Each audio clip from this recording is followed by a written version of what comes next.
로마서 5장 1절에서 11절 다 같이 보겠습니다. 그러므로 우리가 믿음으로 의롭다 하심을 받았으니 우리 주 예수 그리스도로 말미암아 하나님과 화평을 누리자. 또한 그로 말미암아 우리가 믿음으로 서 있는 이 은혜에 들어감을 얻었으며 하나님의 영광을 바라고 즐거워하느니라. 다만 이뿐 아니라 우리가 환난 중에도 즐거워하나니 이는 환난은 인내를, 인내는 연단을, 연단은 소망을 이루는 줄 알미로다. 소망이 우리를 부끄럽게 하지 아니함은 우리에게 주신 성령으로 말미암아 하나님의 사랑이 우리 마음에 부은 바 됨이니 우리가 아직 연약할 때에 기약대로 그리스도께서 경건하지 않은 자를 위하여 죽으셨도다. 의인을 위하여 죽는 자가 쉽지 않고 선인을 위하여 용감히 죽는 자가 허이거니와 우리가 아직 죄인 되었을 때에 그리스도께서 우리를 위하여 죽으심으로 하나님께서 우리에 대한 자기의 사랑을 확증하셨느니라. 그러면 이제 우리가 그의 피로 말미암아 의롭다 하심을 받았으니 더욱 그로 말미암아 진노하심에서 구원을 받을 것이니 곧 우리가 원수 되었을 때에 그의 아들의 죽으심으로 말미암아 하나님과 화목하게 되었은즉 화목하게 된 자로서는 더욱 그의 살아나심으로 말미암아 구원을 받을 것이니라. 그뿐 아니라 이제 우리로 화목하게 하신 우리 주 예수 그리스도로 말미암아 하나님 안에서 또한 즐거워하느니라. 아멘.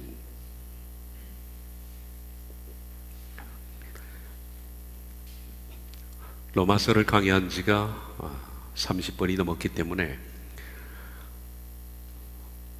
오래전에 로마서를 시작하면서 제가 말씀드렸던 것을 아마 잊었을지도 모르겠습니다. 로마서를 두 번째 시작하면서 말씀드렸던 것이 로마서의 주제는 이신칭이다. 그래 말씀을 드렸습니다. 기억하고 있는지 모르겠습니다.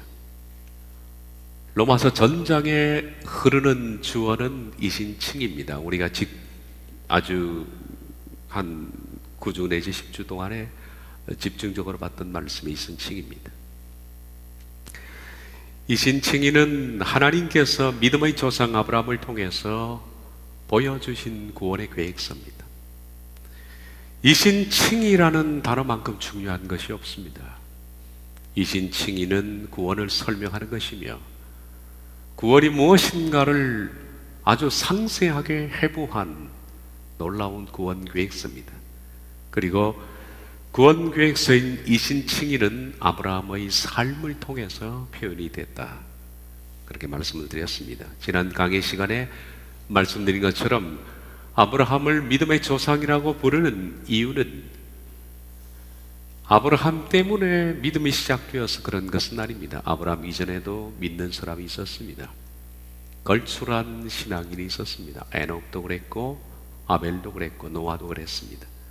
그렇지만 아브라함을 믿음의 조상이라고 부르는 이유는 아브라함 때문에 믿음이 시작된 것을 의미하는 것이 아니라 아브라함이 믿음이 뭔지를, 다시 말하면 이신칭의가 무엇인지를 완벽하게 보여준 표본이기 때문에 아브라함을 통해서 하나님께서는 구원의 모든 전 과정을 아주 완벽하고 상세하게 보여주셨기 때문에 아브라함을 믿음의 조상이라 부른다 말씀을 드렸습니다.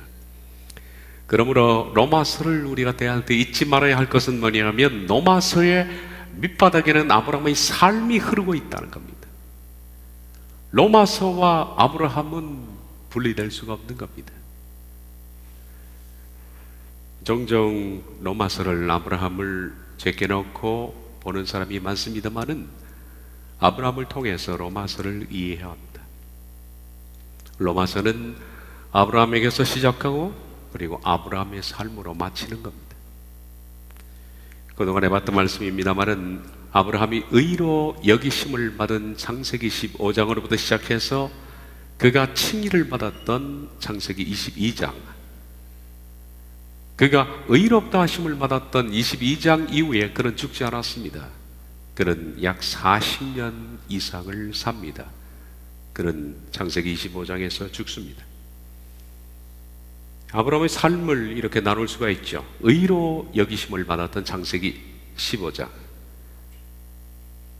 그리고 칭의를 받았던 창세기 22장, 그리고 창세기 22장 이후에 칭의를 받은 이후의 그의 삶, 25장까지 그렇게 삶의 여정이 아브라함의 여정입니다. 바로 이 여정이 로마서에 그대로 녹아 있다는 겁니다. 다시 말해서 로마서는 아브라함의 삶을 딱딱한 문장으로 옮겨놓은 겁니다.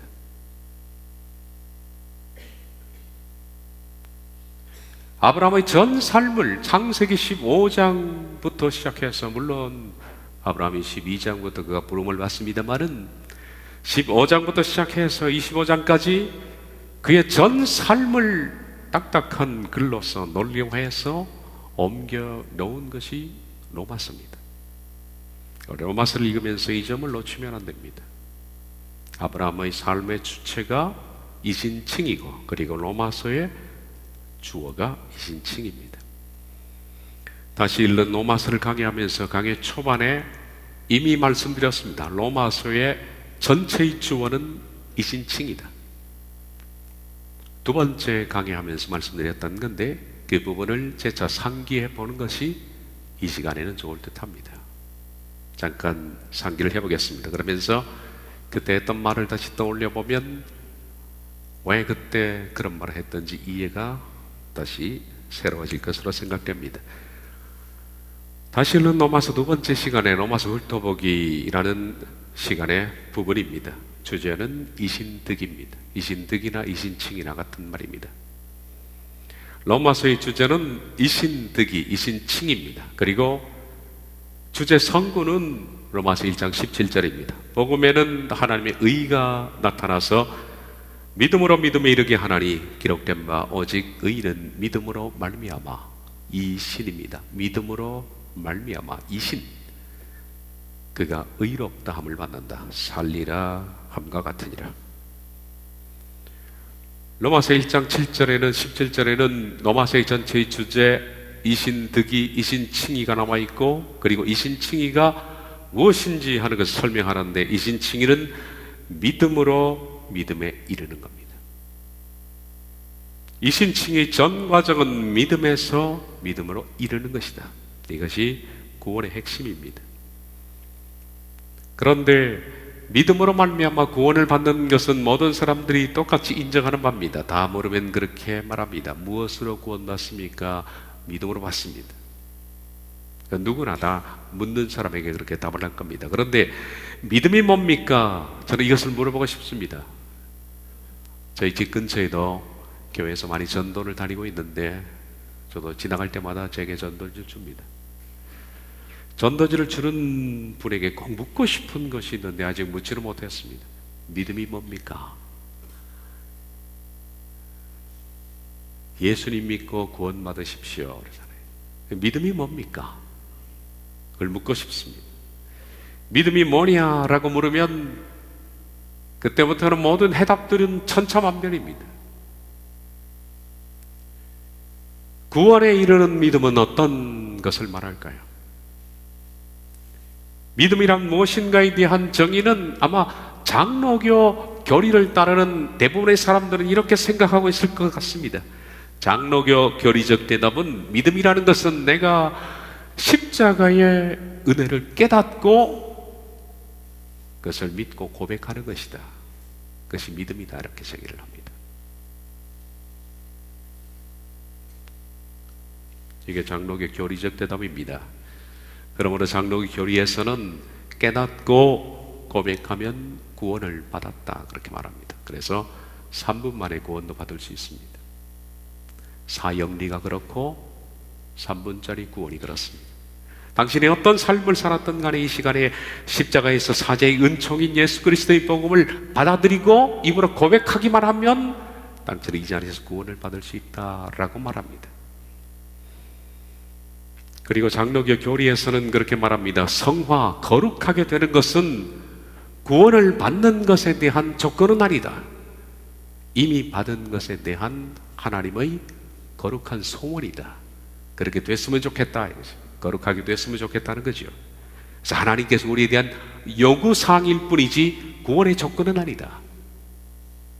이렇게 장로교 교리는 대충 가르치고 있습니다. 그리고 한 걸음 더 나아가서 한 번 입으로 고백해서 구원을 받으면 그 구원은 영원히 변하지 않는다. 견인교리로 설명을 합니다. 한 번 받은 구원은 변하지 않는다. 이것이 바로 구원파 교리입니다. 오늘날의 구원파의 교리와 아무것도 다른 것이 없습니다. 장로교는 구원파에 대해서 돈을 들지 말아야 합니다. 똑같은 이야기를 하는 것입니다. 그리고 한 걸음 더 나아가서 구원파보다 어쩌면 더 지독한 이야기를 하고 있습니다. 심지어는 내가 예수 그리스도의 십자가를 깨닫고 고백하는 그것조차도 창세전에 하나님께서 그렇게 되도록 예정을 해놓았다라고 말합니다. 예정되지 않는 사람은 결코 깨닫고 고백하지 못한다고 못을 박습니다. 일종의 운명론이죠. 당신이 구원을 받도록 하나님은 이미 운명을 지어놓았다. 그리고 어떤 사람에 대해서는 구원을 받지 못하도록 이미 창세전에 운명을 지어놓았다. 그렇게 말합니다. 이건 철학의 운명론과 다른 것이 하나도 없다라는 겁니다. 그러나 이렇게 사람들이 잘못 알고 있는 장로교 교리가 성경이 말하는 말씀이 아니라는 것을 깨닫는 데는 너무 많은 시간들을 우리가 지체해 왔습니다. 대부분의 사람들은 장로교 교리가 가르치는 그 교리가 성경에 그대로 있는 줄 알고 있습니다만은 성경과 장로교 교리는 살펴보면 무관합니다. 교리를 벗고 성경을 보면 믿음이라는 것은 깨닫고 고백하는 것이 믿음의 시작이지 믿음의 완성이 아닙니다. 깨닫고 고백해서 출발된 믿음은 반드시 조건을 요구하는데 그것은 그리스도의 장성한 분량에 이르도록 성숙의 열매를 맺도록 요구한다는 겁니다. 다시 말하면 거룩함이 조건입니다. 누구든지 거룩함에 이르지 못하면 그는 시작된 구원도 얼마든지 취소될 수가 있다는 것을 성경은 말합니다. 그리고 무서운 경고를 성경이 내리고 있습니다. 교리에서는 이런 구원을 가리켜서 행위구원이라고 몰아붙입니다. 행위구원 그러면 상당히 나쁜 의미로 받아들이죠. 행위구원은 내가 구원을 위해서 어떤 행동을 하게 될 때 그것을 행위구원이라 그렇게 부릅니다. 예를 들어서 구원을 받기 위해서 주일을 성수해야 된다. 구원을 받기 위해서 11조를 내야 된다. 구원을 위해서 자선행위를 해야 된다. 구원을 받기 위해서 선하게 살아야 한다. 이런 것들이 행위입니다. 행위. 어떤 행동을 해야 된다는 걸 말합니다. 그러나 성경이 말하는 것은 행위구원이 아닙니다. 성경이 말씀하는 것은 그 사람이 십자가 구속의 은혜를 깨닫고 난 뒤에 성령으로 말미암아 사람이 변화하는 것을 말합니다. 거룩한 사람이 되어지는 것입니다. 그래서 그것은 행위구원이라 부르는 것이 아니라 성화구원, 거룩하게 됨으로써 구원을 받는, 누구든지 거룩하지 못하면 주를 보지 못하리라. 로마서 1장 17절이 로마서의 주제입니다. 그리고 우리가 로마서 전체를 통해 풀어야 할, 이 증명해야 할 숙제입니다. 지금까지 우리가 로마서 4장에 이르기까지 로마서 1장 17절을 증명하는 중이었습니다. 믿음으로 말미암아 사람이 살게 되는 이신칭의를 증명해 왔습니다. 복음에는 하나님의 의가 나타나서 믿음으로 믿음에 이르게 하나니 기록된 바 오직 의인은 믿음으로 말미암아 살리라 함과 같으니라. 이신칭의의 목적은, 이신칭의의 뜻은 믿음으로 믿음에 이르는 겁니다. 복음이 뭡니까? 복음에는 하나님의 공의가 나타났습니다. 의인은 공의입니다.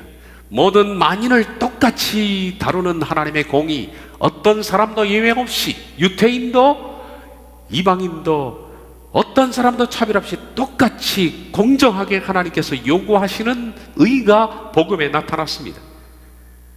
그 하나님의 의는 뭐냐 하면 믿음으로 믿음에 이르는 겁니다. 그것이 구원이라 그렇게 부릅니다. 이걸 다른 말로 이신칭이라 그렇게 부르는 거죠. 믿음으로부터 시작해서 믿음에 이른다 라는 이 뜻은 설명을 했습니다. Ek pistios eis pistin 이라는 것은 믿음에서 나와서 그리고 믿음 속으로 들어가는 겁니다. 믿음에서 나왔다는 이것은 고백을 말합니다. 고백에서 시작해서 그리고 믿음을 향해서 달려가는 겁니다. 그 믿음이라는 것은 그리스도를 닮아가는 거룩함입니다. 고백에서 시작해서 성결, 성화로 마치는 그것이 바로 이신칭이다. 우리가 로마서 이제 5장을 읽었습니다. 사도 바울은 로마서 4장까지 복음이란 무엇인가를 설명했습니다. 다시 한번 축약을 해보면 로마서 1장은 모든 이방인들은 다 죄 아래 있다 라고 바울이 고발했습니다. 바울이 지금 말하는 메시지를 잘 맥락을 놓치지 말아야 합니다. 1장에서는 모든 이방인들은 다 죄 아래 있다. 그리고 네 가지 이방인들이 가지고 있는 죄의 실체를 바울이 고발했습니다. 첫째, 모든 이방인들은 영적 소경이다. 두 번째, 그들은 다 우상 숭배를 하고 있다. 세 번째, 그들은 정욕의 노예다. 그리고 그들은 이러한 부도덕의 목록들을 가지고 있다. 그 부도덕의 리스트들은 우리 심성 속에 들어있는 죄의 리스트들입니다. 그래서 모든 이방인들은 결론적으로 다 지옥에 떨어져야 마땅하다. 로마서 2장에 들어오면서 바울은 유대인들에게 화살을 돌립니다. 모든 이방인들은 다 죄 아래 있고 그리고 마찬가지로 그들은 지옥에 떨어져야 마땅하다. 유대인들도 다를 바 없다. 유대인들 역시 이방인처럼 똑같이 죄인들이다. 로마서 2장입니다. 그리고 비로소 로마서 3장에 들어와서 바울은 우리가 강의했던 제목입니다. 이것이 복음이다. 복음이란 무엇인가를 말을 했습니다. 그 가운데서 핵심은 뭐냐면 구속과 구원은 다른 것이다. 구속이라는 것은 그리스도께서 우리를 위해서 십자가에 죽으신 것이 구속입니다. 복음은 구속에서 출발했지만은 구원은 그리스도께서 우리에게 명령하신 우리가 이루어야 할 대목입니다. 구원은 그분이 완성하셨지만은 구속은 그분이 완성하셨지만은 구원은 내가 두렵고 떨림으로 완성해야 되는 부분이다. 복음이라는 것은 구속과 구원으로 되어 있다라는 설명을 드렸습니다. 구속은 예수 그리스도께서 우리를 위해서 값없이 베푸신 하나님의 은혜다. 인간의 어떤 형편과 처지, 인간의 어떤 조건이 없는 일방적으로 그분이 우리에게 베푸신 값없는 하나님의 사랑이 바로 구속이다. 로마서 3장 25절에서 26절 이 예수를 하나님이 그의 피로써 믿음으로 말미암는 화목제물로 세우셨으니 이는 하나님께서 길이 참으시는 중에 전에 지은 죄를 간과하심으로 자기의 의로우심을 나타내야 하심이니 곧 이때 자기의 의로우심을 나타내사 자기도 의로우시며 또한 예수 믿는 자를 의롭다 하려 하심이라. 하나님의 프로젝트는 값없이 모든 사람들에게 구속을 시작하시는 것이었습니다. 그를 통해서 하나님의 의를 나타내고 그리고 의를 부르실 작정이었습니다. 이것이 바로 구속입니다. 구속은 그분께서 십자가에서 완성하신 겁니다. 구속은 완성된 겁니다. 그러나 구원은 구속이 아닙니다. 구속함을 받은 사람들은 그 다음부터는 두렵고 떨림으로 자기를 쳐서 복종시키며 날마다 자기 십자가를 지고 자기를 부인하며 열매를 맺지 않으면 찍어 불에 던지우니까 그렇게 이루어 나가는 것이 구원입니다. 구원의 주체는 자기 자신입니다. 구속의 주체는 예수님이지만 그러고서 3장에서 못다한 말씀인 구속과 구원 이 둘을 합쳐서 이신칭이라 부르는데 이신칭에 대해서 우린 로마서 4장에서 그동안에 5주에 걸쳐서 다뤘습니다. 이신칭의를 말하다라는 제목으로 지난 시간까지 5번에 걸쳐서 말씀드렸습니다. 모든 사람들 곧 유대인이건 이방인이건 죄에서 벗어나 구원에 이르는 유일한 방법은 이신칭의다. 그리고 이신칭의는 그분께서 하신 속죄의 시작으로부터 시작해서 구원으로 이루어진다. 그러므로 속죄는 우리가 확신해야 한다. 우리가 예수 그리스도께서 나를 위해서 죽으신 그 속죄는 확신해야 한다. 그러나 구원은 누구든 확신할 수가 없는 겁니다. 하나님은 아브라함의 삶을 통해 속죄와 그리고 의롭게 되는 칭의를 보이셨습니다. 아브라함은 창세기 15장에서 속죄를 받았지만은 그가 칭의를 받은 것은 창세기 22장이다. 칭의는 비로소 의롭다함을 부여하는 겁니다. 다시 말하면 그가 예수님을 믿은 이후에 끊임없이 성화와 성결 그리고 두렵고 떨림으로 자신을 처소박정시켜서 마침내 그리스도의 장성한 분량에 이르는 내 내면의 변화와 성결을 이루었을 때 하나님께서 그에게 부여해 주시는 칭호가 뭐냐 하면 의롭다 칭의입니다. 이 의롭다라는 칭의를 부여하는 그가 하나님의 자녀가 되는 겁니다. 그리고 칭의를 부여받는 사람들은 그 내면이 그리스도의 성품과 흡사하게 닮은 겁니다. 바로 그런 사람들은 구원의 확신을 가져도 옳습니다. 칭의는 칭의된 이후에 구원의 확신이 오는 겁니다. 혹자들은 말씀드린 것처럼 구속을 믿는다고 해서 본인이 구원을 받았다고 확신하는 정말 안타까운 사람들이 많이 있습니다. 구속을 확신하는 것은 구원의 확신이 아닙니다. 비로소 칭의는 하나님의 자녀가 되었다는 선언입니다. 사도 바울은 오늘 우리가 읽은 로마서 5장부터 하고 싶은 말은 뭐냐 하면 이 위대한 이신칭의에 대해서 이제는 좀 더 디테일하게 아주 상세하게 그리고 더 분명하고 확신하게 이신칭의에 대해서 더 말씀을 끌고 갑니다. 말씀드린 것처럼 로마서의 전체의 주제는 이신칭의입니다. 로마서 8장에 가든 로마서 7장을 가든 어디를 가든 전부 다 로마서의 밑에 흐르는 메시지는 이신칭의입니다. 실은 로마서 4장까지 칭의가 무엇인가 하는 것들이 논리적으로 완결되었습니다마는 로마서 5장부터는 좀 더 이것을 상세하게 이신칭의에 대해서 바울이 설명을 하는 대목입니다. 그러므로 우리들은 이제 오늘 로마서 5장부터 시작해서 이신칭의에 대한 바울의 좀 더 상세한 메시지를 접하게 될 겁니다.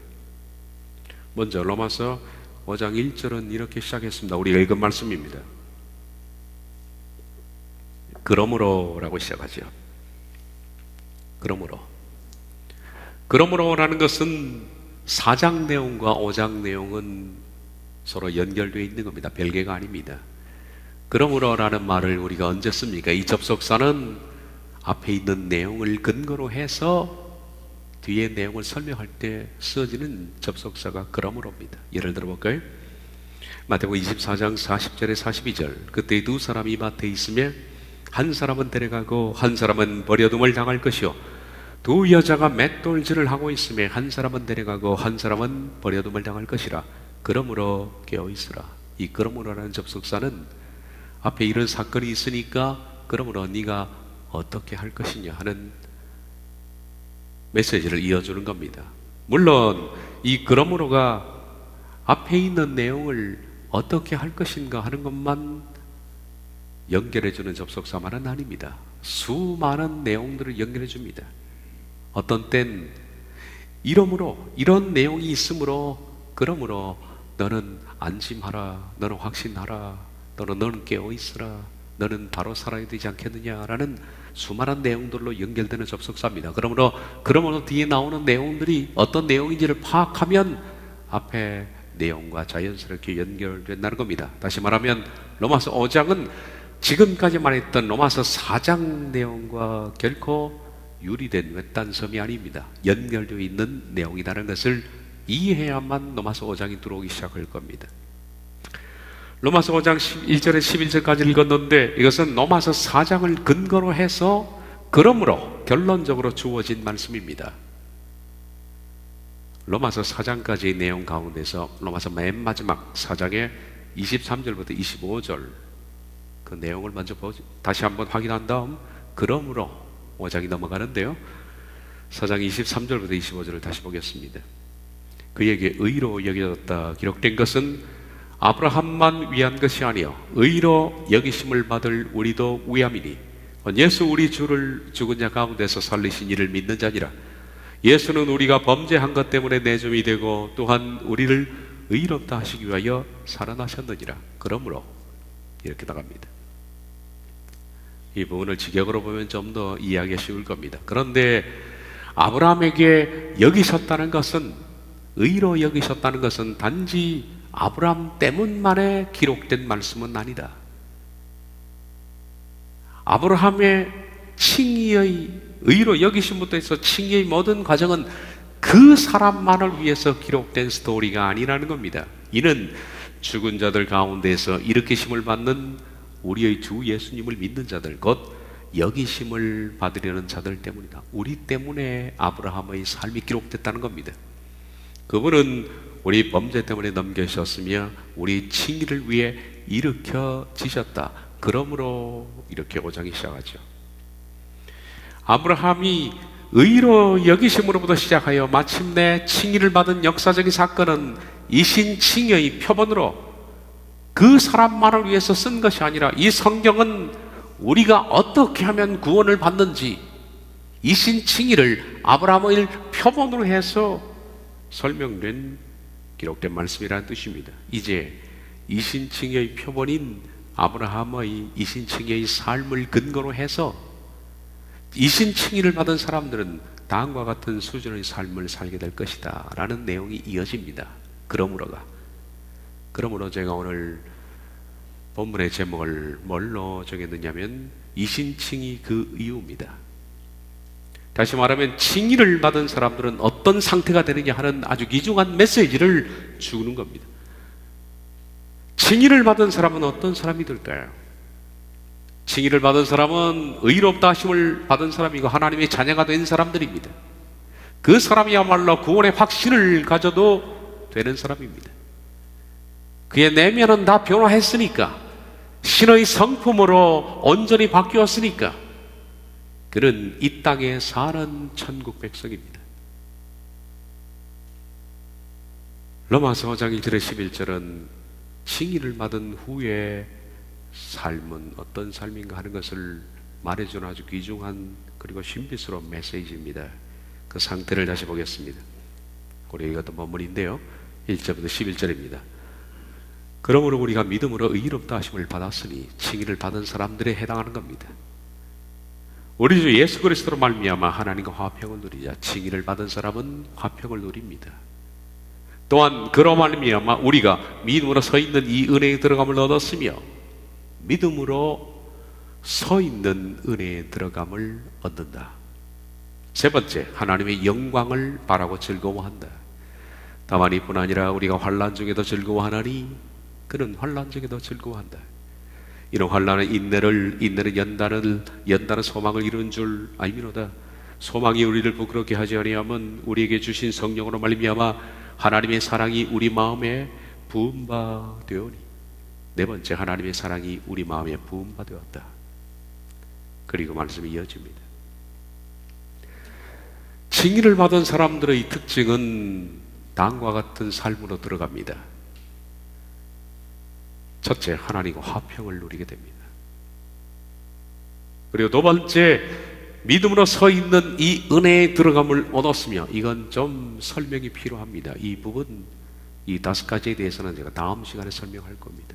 오늘은 그냥 5장에 들어가는 궤관이니까. 두 번째는 믿음으로 서 있는 은혜에 들어가게 된다. 그리고 세 번째는 하나님의 영광을 바라고 즐거워하게 된다. 그리고 네 번째는 그의 삶에 환난이 닥쳐도 즐거워하게 된다. 다섯 번째, 하나님의 사랑이 우리 마음에 부은 바 됨이니. 이것이 칭의를 받은 사람들에게 나타난 특징입니다. 칭의를 받은 사람은 두렵지 않습니다. 칭의를 받은 사람은 그야말로 이 땅에 사는 천국 백성입니다. 그는 다 변했으니까. 그런 온전한 변화가 이루어졌으니까. 아브라함은 언제 칭의를 받았냐? 창세기 22장에서 칭의를 받았다. 그렇게 야고보 장로께서 말했습니다. 그런데 창세기 22장에 칭의를 받은 뒤에 아브라함은 창세기 25장에서 그가 세상을 떠나는데 그때의 나이가 175세입니다. 창세기 22장에는 아브라함이 아들 이삭을 모리아산에서 드리려고 했던 그때의 나이가 약 135세쯤 생각되니까 칭의를 받은 그때로부터 시작해서 그는 40년을 이 땅에 더 산 겁니다. 바로 아브라함은 칭의를 받은 창세기 22장부터 40년 죽기까지 창세기 25장까지 40년을 살았던 아브라함의 모습 속에는 이 5가지가 있는 겁니다. 하나님과 화평을 누린 것,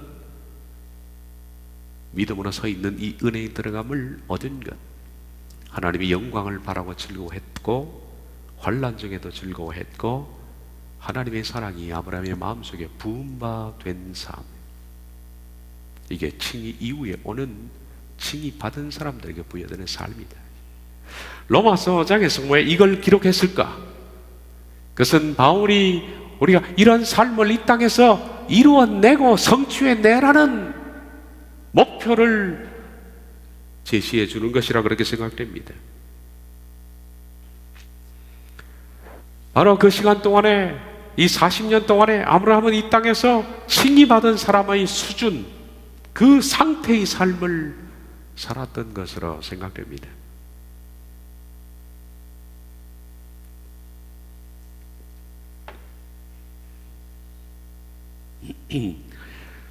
그런 40년 정도의 삶은 아브라함은 이 땅에서 천국 백성으로 삶을 산 겁니다.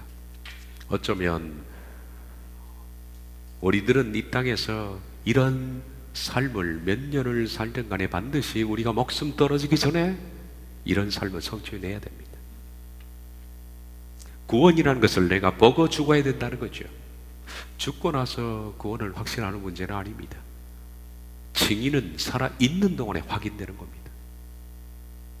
그가 천국 백성으로 변화된 것을 이 땅에서 확인한 뒤에 그 삶을 살면서 그 삶의 수준을 누리면서 증거하며 이 땅에서 성취해내면서 그리고 목숨 떨어져야 된다는 겁니다.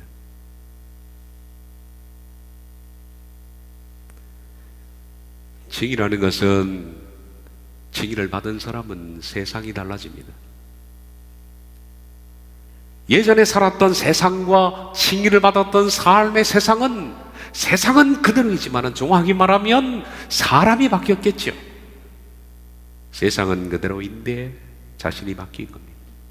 그래서 아브라함은 창세기 22장 이전의 칭의받지 못한 삶과 칭의를 부여한 22장 이후부터 40년의 삶은 완전히 다르게 살았을 것으로 생각이 됩니다. 창세기 22장 이전에 그는 참으로 우리와 똑같았습니다. 지금 우리들이 겪고 있는 것처럼 수많은 사람들이 죄성으로 인해서 흔들리고 두려워합니다. 죄가 처리되지 못하면 불안합니다. 두렵습니다. 흔들립니다. 아브라함이 죄가 처리되지 못하는 칭의받기 이전의 삶에서 창세기 11장부터 나오는 그의 삶의 면면을 살펴보면 항상 그랬습니다. 불안하고 두렵고 외롭고 근심이 가득하고 초조하고 흔들리고 욕망과 갈등과 혼란과 방황이 늘 따라다녔습니다. 사람이 가장 힘든 것이 뭐냐 하면 자기 자신이 힘든 거지 타인이 힘든 거는 실은 본인이 힘들어서 타인의 힘든 그것을 못 견딜 뿐입니다. 가장 힘든 것은 자기 자신입니다. 그래서 우리가 힘들어하는 것은 실은 외부의 문제가 있는 것이 아니라 내면의 문제입니다. 자기 자신이 흔들리니까, 죄 때문에. 죄로 인해서 처리되지 못한 자아 때문에 사람은 심히도 고통스럽다. 그래서 누군가의 말처럼 사람은 스스로 자기 자신을 살해하고 사는 겁니다. 인간은 자신 속에 존재하는 죄성 때문에 괴롭습니다. 이 죄가 있는 한 그는 불안하고 두렵고 위축되고 분노하고 방황하고 욕망 때문에, 욕심 때문에, 정욕 때문에 아주 불안하고 평화롭지 못한 삶을 삽니다. 그런데 대부분의 모든 사람들은 분명히 방황과 불안과 초조, 욕망과 두렵고 위축되고 방황하는 모든 삶의 찬바람이 자신 내면 속에서 불어나오는데 그 출처를 모릅니다. 도대체 왜 불안해하는지, 왜 두려워하는지, 왜 분노하는지 모릅니다. 자기 속에 원인이 있는데, 그래서 대부분의 사람들은 문제를 외부에서 찾으려고 합니다. 마치 그것만 가지면, 그것만 성취하면, 그것만 내가 소유하면 불안하고 초조하고 여유 없고 분노와 방어하는 내 자신이 멈출 것이라고 생각합니다. 번지수를 잘못 찾은 겁니다. 사람은 평생 길을 못 찾다가 죽는 거죠.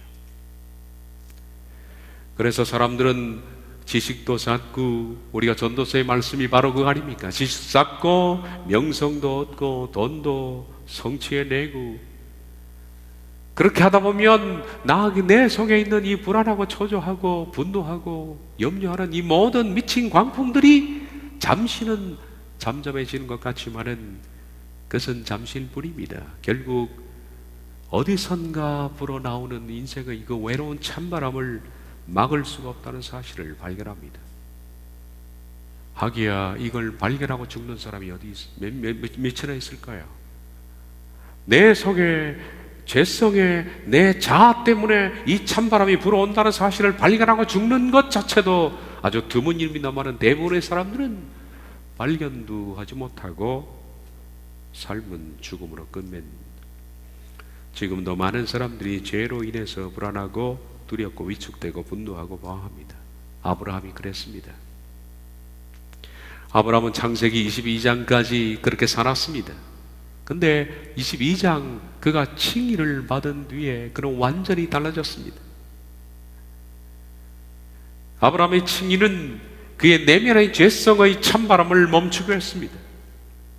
그는 하나님의 속죄를 받아들이기 시작한 창세기 15장부터 시작해서 부담 없이 자기와 싸웠습니다. 불신하는 자신의 모습, 하나님을 믿지 못하는 자신의 모습, 자기의 죄성과 싸웠습니다. 그리고 마침내 창세기 22장 이를 때까지 그의 싸움은 지속되었고, 아들 이삭을 하나님 말씀으로 완전히 내어주기까지 하나님의 말씀이 자기 속에서 내면화되었다. 그리고 자기를 완전히 바꿔놨다. 그런 다음 그는 너무나 자유로웠습니다. 우리들은 창세기 22장에서 모리아 산으로 올라가는 아브라함을 한번 보시면 도대체 어떻게 이 사람이 이렇게 평화할 수 있을까? 어떻게 평화할 수 있을까? 그 사실을 발견할 수 있습니다. 아들 이삭을 바치라는 하나님의 명령 앞에서 아브라함은 두려워하지 않습니다. 갈등도 없습니다. 괴로움도 없고 근심도 없고 염려도 없습니다. 그는 고요할 뿐입니다. 아주 고요합니다. 우리가 일일 다음 말씀들을 보면 아브라함은 너무나 고요하다라는 사실을 발견합니다. 그것이 바로 칭의를 받는 수준에 올라와 있던 아브라함의 모습이죠.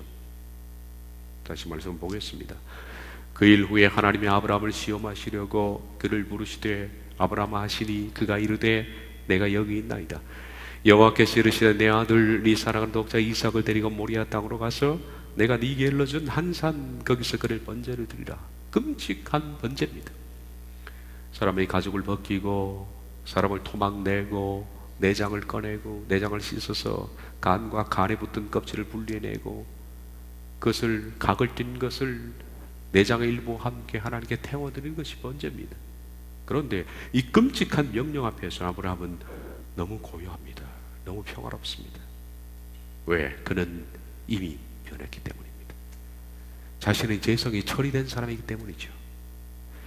아브라함이 아침에 일찍 일어나 나귀의 안장을 지우고 두 종과 그의 아들 이삭을 데리고 번제의 쓸나무를 쪼개를 가지고 떠나 하나님이 자기에게 일러주신 곳으로 가더니 제3일에 아브라함이 눈을 들어 그것을 멀리 바라본지라.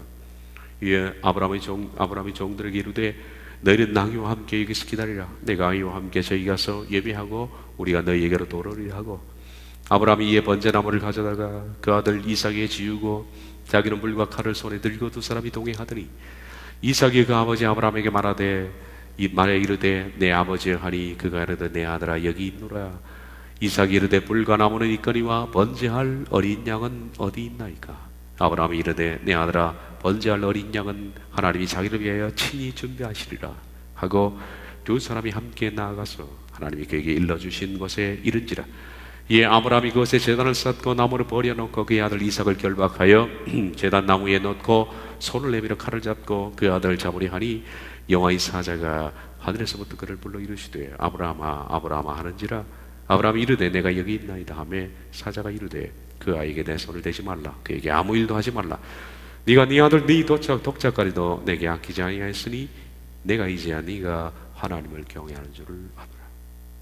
지금 아브라함을 보십시오. 고요하지 않습니까? 그런 말씀으로 이미 처리된 사람입니다. 그런 자아가 죽은 사람입니다. 인생사에 있어서 가장 이해하기 힘들고 가장 격동되는 가장 고통스러운 두려운 상황 앞에서 아브라함은 이처럼 평화롭고 그리고 너무 고요하다. 이거 칭의의 수준입니다. 이게 천국 백성의 수준입니다. 아브라함은 그런 수준까지 이르렀고 하나님은 그에게 칭의를 부여하신 겁니다. 의롭다. 의로움의 수준은 이 수준입니다. 이미 아브라함의 내면은 말씀하되어 칭의의 사람이 누릴 수 있는 수준에 살고 있었는데 로마서 5장에서 바울은 말합니다. 칭의에 이르는 사람은 다음과 같은 5가지 수준의 삶에 이른다. 첫째, 하나님과 화평하다. 아브라함은 화평했습니다. 그의 마음속은 고요했기 때문입니다. 믿음으로 서 있는 이 은혜의 들어감을 얻었으며, 이건 제가 해석을 해야만 이해가 되는 단어입니다. 어쨌든 은혜 속에 서 있었습니다.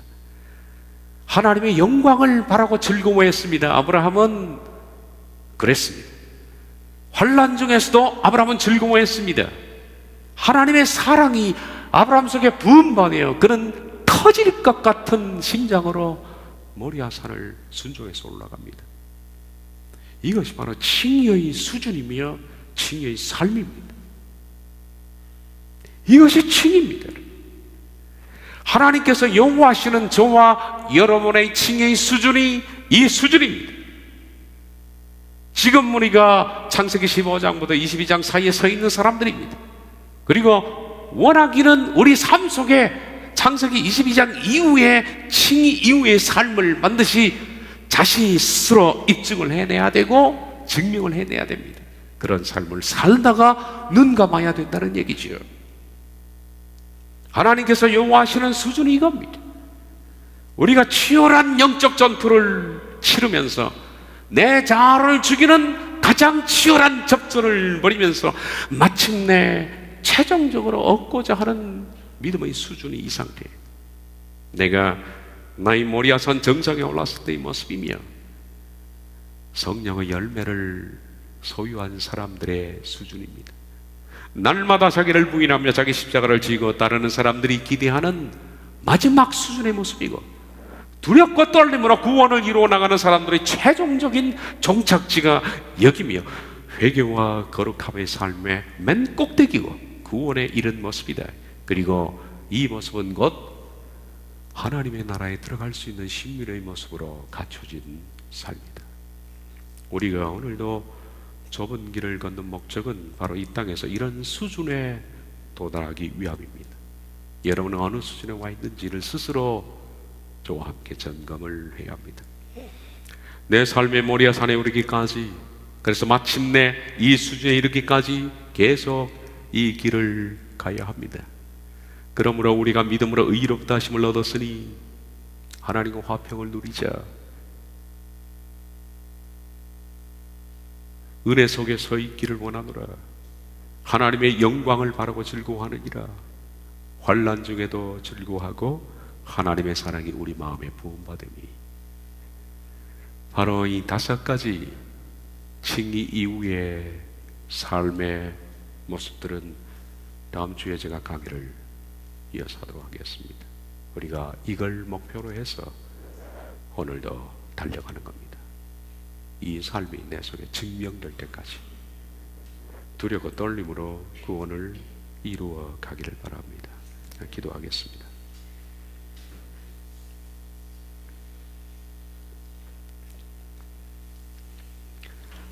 나도 내 인생의 머리아산에 오르기까지, 그래서 내 삶의 이삭을 드릴 때까지 인생의 가장 경랑과 두려움과 가장 극한의 공포 속에서도 아브라함처럼 이렇게 편안할 수 있을 때까지, 즐거워할 수 있을 때까지 우리들은 거룩함을 이루어 나가게 하옵소서.